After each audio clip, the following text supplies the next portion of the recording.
Not pleased to meet an antitrust feat. I am, as always, your host, Christopher Paul Dugdale, MEDMA. We are Duncanville High School in these United States, and today is January the 26th, 2021. And I'm actually going to skip ahead to the 28th for this date in history. On that date in history, the Challenger exploded.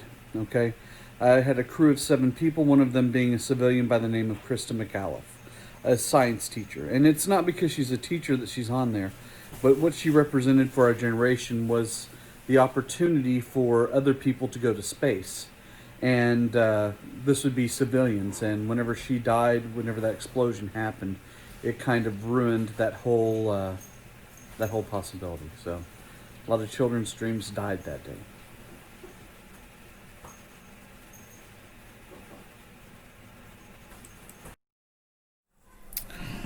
So last day before the test, we got a lot of stuff to talk about today, so I'll go ahead and get moving right now. The Triangle Shirtwaist factory fire. This was a great tragedy that took place on my sweet wife's birthday, but in 1911. What had happened was this was a big, massive factory that took up the top 3 floors of the building pictured on the left-hand side. But there was a problem because some of the evil women were doing this weird thing where they wanted to eat or take a few breaks during the day. And they weren't able to do that on the floor, so many of them would sneak out into the hallways or sneak out and grab some food and go back to work. It was really a sweatshop where they were working about 16 to 18 hours a day, 6 days a week. And so what the business did to try and stop them from doing that is they started locking the door from the outside so people couldn't leave to go and eat or do anything else. So they locked them into the building, and as you might expect, a fire broke out. The fire was really ferocious. This broke several city codes. You know, the fact that they had everyone locked in, and so a lot of women start trying to go out and go down the fire escape. The problem was the heat from that was so hot that it actually warped the metal on the fire escape, and around 13 women actually will fall to their deaths. And many women will jump and leap to their deaths as well. Most of the women would die from smoke inhalation. Very few people are burned to death. Most of the time the heat will cause them to pass out and they'll die as a result of that, or they'll die due to smoke inhalation.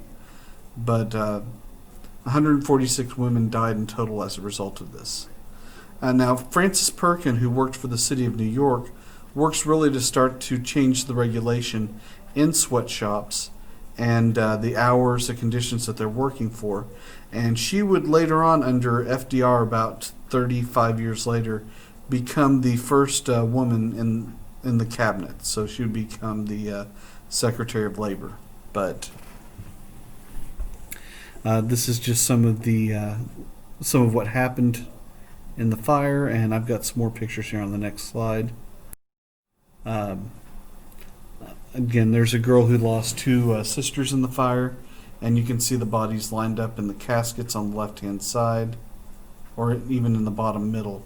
And you watch the people there just watching helplessly as, women are jumping to their deaths.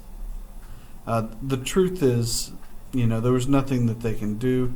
I know that some people have this weird conception that people can catch people jumping out of a building. But the truth is, if you ever tried to do that, it would tear your arms off. So, if you ever see anyone in a building and they're jumping out to try and save their lives, move back and move away if you like having arms. So, anyway, moving on from this tragedy.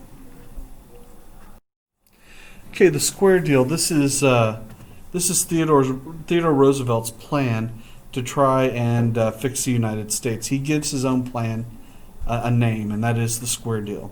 So the 3 C's: control of corporations. So this laissez-faire policy that had been in place for years before now is being dumped, and now everyone's going to be put back in their place. Okay, so that's the first thing he's going to do. Consumer protection, so that If you're buying something, that it doesn't accidentally burn you up, so that if you buy food, it doesn't kill you. Okay, and there were things that were needed to be put in place so these type of things wouldn't happen. You have conservation of natural resources. He is the first president to really have protected lands, and he really thought that the responsibility of the president was to try and balance the needs of U.S. society. Okay. So the Anthracite coal strike. Now, what happened is the United Mine Workers called for a coal strike. They wanted a 9-hour workday and a 20% raise. Okay. Now, in a lot of mining communities, they would have what was like a mining city, where you would buy everything from the city. You would buy your clothes from the city. You would buy your food from the city. So basically, you're going to the mine and you're turning around and giving them all of your money that you're bringing in. So that would be that'd be the issue. Now, 150,000 workers go on strike, and this is going to threaten a coal shortage, which could mean the deaths of thousands or hundreds of thousands on the East Coast that were reliant on coal for warmth. And Roosevelt's gonna urge the United Mine Workers and the Anthracite Coal Company to use arbitration or settlement by an outside party. For anyone who has a brother or sister and you've ever gotten into an argument and you go to mom or dad to help solve the problem, you are using arbitration at that point. Okay?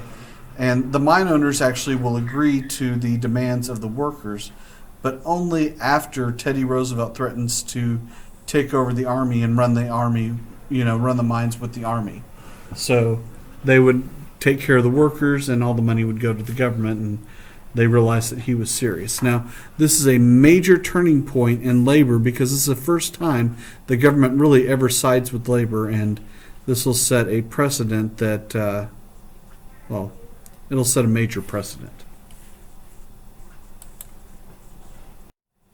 Okay, Northern Securities case. This is another hallmark case, especially in business, because again, most businesses were able to move unfettered, and even though the Sherman Anti-Trust Act was in existence, it does not do anything to stop the unfettered growth of corporations.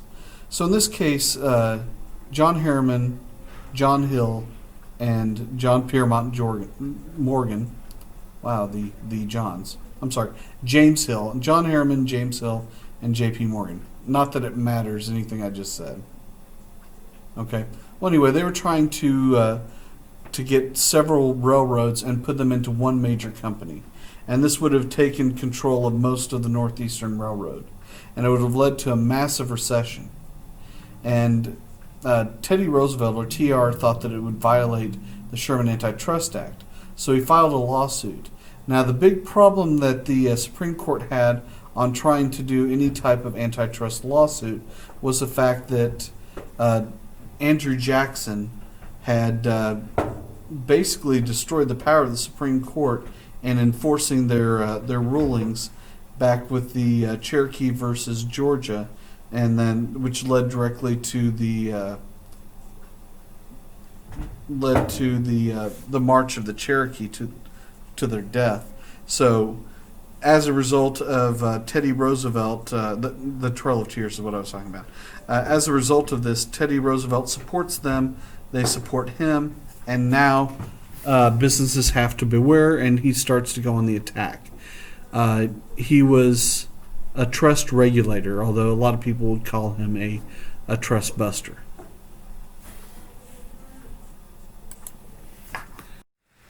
Okay, the Elkins Hepburn Act. This is going to end rebates and bribes with the railroad. Okay, so that if you ride so many times, you get a free one after that. And a lot of this is because the small businesses and the farmers just cannot compete with this. It also makes it so that all the shippers would pay the same rates. So even though they're making this type of attempt, in the end, it's not going to make a major it's not going to make a major difference. But the idea is to try and make things more fair for the small businessman or the farmer. The new Lynch Reclamation Act. Now, this falls a lot into the conservation plan that Theodore Roosevelt had, and this would let money from the sale of public lands, and it would take that money to do irrigation and land development projects. And I don't know. I find it kind of amusing that the guy who introduced this is named Francis Newland, and he's doing work with new land. So, ha ha ha, funny name. Okay, let's talk about Upton Sinclair's book, The Jungle. Basically, what Upton Sinclair does is he goes undercover working in one of the Chicago slaughterhouses. And while he's there, he sees a phenomenal number of horrid practices that would probably make you never eat again if you went there. Good afternoon, Panther family. It is Friday, and it is time to go home. But before we let you go, here are your bus changes. Bus 40 will ride bus 31, bus 40, 31. There is no longer a bus 86. This bus is being replaced by bus 33. Bus 86 is now bus 33, and it will be the very first bus, okay? Bus 33 will be the very first bus. Bus 31, 29, and 43, you guys will be at the end of the line today. 31, 29, and 43 will be at the end of the line today. That is all the bus information I have for you today. Guys, thank you for an awesome week here at Duncanville High School. Please get to your buses quickly. Arrive home safely. Enjoy your weekend, and we'll see you on Monday.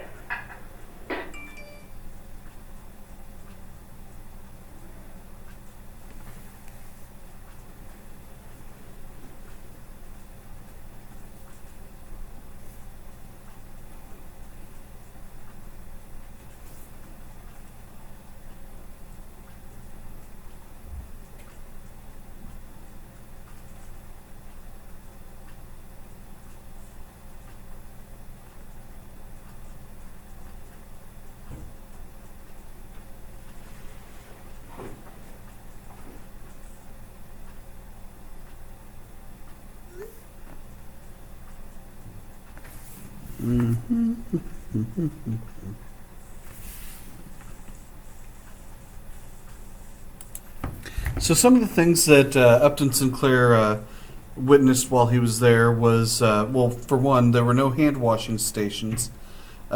People were using buckets inside for toilets, as was the case. But once you went to the restroom, you didn't wash your hands. The place was never cleaned. There was rotting flesh everywhere. There were maggots, and there were a large number of rats.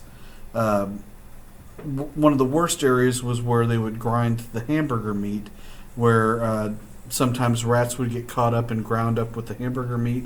And one guy actually got caught in the machine and was ground up along with the beef while he was there. Now, dollar diplomacy. This is Taft's baby, and basically the thought was that if the U.S. Business leaders would help invest and support Latin American Asian development, everyone across the globe would benefit, and the U.S. would control those areas. So basically they would owe us, and as a result we could control the market from there. So ultimately they wouldn't need us, but at this point, at least in theory, it would work. Environmental conservation. Now, this is something that was continued from Teddy Roosevelt's administration, and this is the idea to stop hunters and trappers from causing the extinction of animals, create wildlife reserves. Yellowstone Park was the only place in the nation where there were still living buffalo. National parks, you build dams and you move water to arid areas. So, build a lot of dams and water reservoirs for people. Okay, so let's talk about Taft's achievements as president. He was only in office for 4 years. But during those 4 years, he brought twice as many antitrust lawsuits as Teddy Roosevelt did. Okay? So that's one place where he does really well. Now, at the same time, Roosevelt was establishing all of this, so, you can't get too far on the fact that he didn't get more processed while he was in there. Okay? He also starts the Children's Bureau, and he does this to fight child labor. He expands national forest and protected water power sites. Not water parasites, but water power sites. He was not a big fan. Now, I don't know if you'll get this, but I hope you do. And, you can bounce back a few seconds on the video. But he was a very fat man. At one point, he actually got stuck in the bathtub and had to call the Secret Service to help him get out. So in honor of his immense obesity, I have continued his picture onto the next page where you can see part of his stomach and where his hands go into his pocket. So I hope you do enjoy this moment. And if you don't, I'm sorry. There's the rest of them right there. Okay? So, the Taft-Roosevelt breakup. So, first thing that happens is Taft brings an antitrust lawsuit against U.S. Steel. And Roosevelt said that U.S. Steel was a good monopoly because they provided a low-cost product, a very superior to anything else that was on the market, and he didn't feel like it inhibited any other companies from competing with them in selling steel. Now, the problem, well, anyway, so Roosevelt supported U.S. Steel and Taft did not. The second thing has to do with the Ballinger Pincho affair. Okay, now Gifford Pincho said that Richard Ballinger sold land for his own profit. So basically, he sold federal lands and he just put it in his pocket. Okay, there was no evidence to show that he did it. No proof that he did that. So despite the fact that there's no real evidence, Taft fires Pincho, who was a friend of Teddy Roosevelt, and he fires him for insubordination. Roosevelt is infuriated, and he decides to run against Taft. He will go out guns blazing and make so many personal attacks on Taft that Taft breaks down into tears on more than one occasion. So in the election of 1912, this is a massively important election. Now, you just did an OV on this, so all of you should be really familiar on what Teddy Roosevelt's talking about with new nationalism and what Wilson's talking about with new freedom. Now, the Republican conservatives who never liked Roosevelt named Taft. Okay? So Teddy Roosevelt's going to run for the Bull Moose or Progressive Party. And the idea for him running for this party is to protect women and children workers in the workplace and also create workers' comp for people injured on the job. Now, it was called the Bull Moose Party because of an assassination attempt on Teddy Roosevelt. Teddy Roosevelt was getting ready to go in and speak to a group whenever a man walked up and shot him in the chest. They subdued the man, took him off. Teddy Roosevelt then, they were like, okay, let's get him to the hospital, let's get this bullet removed. And Teddy Roosevelt said, no, I'm going to go speak. And he went in there to speak, and he said it'll take a lot more than that to stop a bull moose. Now, you're Texans, and you don't know the power of a bull moose. But they've been known to flip cars. They have that kind of strength to do that just kind of out of anger. And they will stomp you to death. You don't mess with a bull moose, and if you're trying to shoot it, you have to shoot to kill. Otherwise, it will destroy you. They're big, powerful creatures, and that's how Teddy Roosevelt compared himself. Now, Woodrow Wilson, okay, on the far right there of the pictures, he had a program called New Freedom, and he wants to support free enterprise. He does want stronger antitrust laws. He wants to reform banking, and that is something he does, and reduce tariffs. So, TR and Taft split the Republican vote, and Wilson won. Okay, so if you look up at the formula at the top, you have elephant divided by bull moose is equal to Wilson. By the way, I personally despise the man who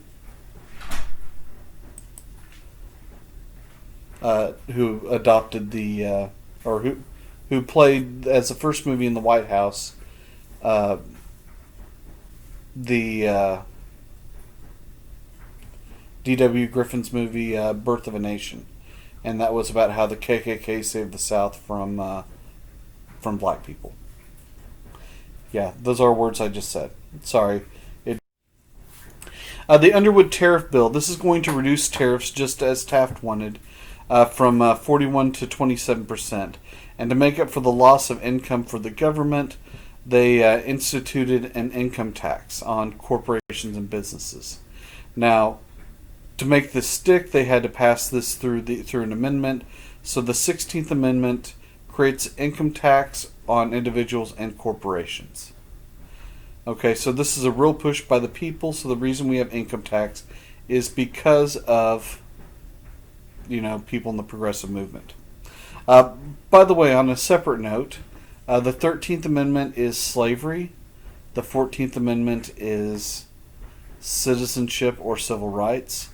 The 15th Amendment is voting rights for all men. The 16th Amendment is income tax. And the 17th Amendment is the direct election of senators. Plaster this in your head, in your mind, and do not forget this, or you will die. A brutal, painful death. You won't like it. Okay, so the Federal Reserve Act. Okay, this was the first time the federal government's going to get involved in trying to help control the money supply and the banking system. It's a banks where banks could deposit money. And so they would have 12 regional banks to oversee the money supply. I know if you're looking at that map, you're like, why are there two Federal Reserve buildings in the state of Missouri? And the reason is because a guy who authored this bill is from Missouri. So, I'm glad you asked that question, he said to no one. Okay, they would issue paper money. So right now the Federal Reserve will be the one that actually issues the money. The money's made by the Bureau of Printing and Engraving, and there's two places that make paper money, one in D.C. and one in Fort Worth, Texas. And banks are going to keep reserve deposits to try and protect customers' money.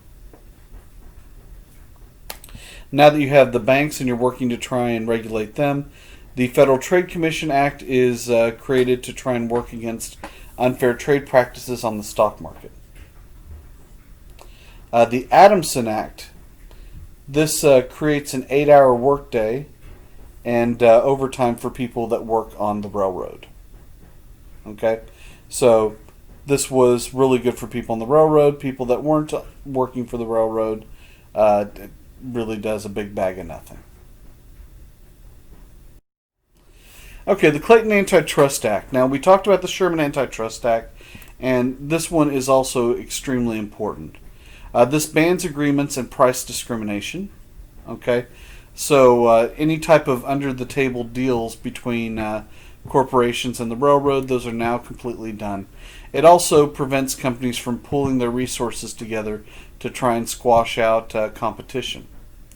Legalizes strikes. Samuel Gompers will refer to this as the Magna Carta of labor.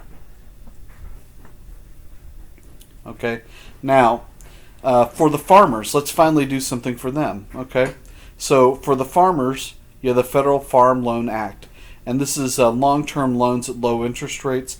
This is kind of the precursor to the whole mortgage systems that we enjoy today. Very few people would ever be able to buy a home if it weren't for the Federal Farm Loan Act and what comes out of that. The Lafayette-Siemens Act. Okay, this is going to require better wages and treatment aboard merchant ships. The whole idea was the thought that people that worked on merchant ships all their lives have nothing to show for it. They don't make any money, so they started to pay them more, and as a result, the price of shipping goes through the roof. And the Working Men's Compensation Act, this tries to take care of any disabled civil service workers. Okay? Okay, let's talk about the Mexican Revolution. This is a chaotic period that followed 30 years of corrupt instability. Now, some people might disagree with this, but really in the first 90 years of the existence of Mexico, well, actually, let's go back. The first 60 years in the existence of Mexico, the average leader was in power for somewhere around 10 months. That was followed by a dictatorship that was led by Porfirio Diaz for the next 30 years. So after 30 years, Porfirio Diaz was overthrown by a man by the name of Francisco Madero. So Porfirio Diaz would escape from Mexico and move to Puerto Rico, where he went with millions of dollars and his 16-year-old bride. So Francisco Madero, who was one of his generals, with his right-hand man Victoriano Huerta, overthrew Diaz. So Madero's in charge. And shortly after Madero takes over, he is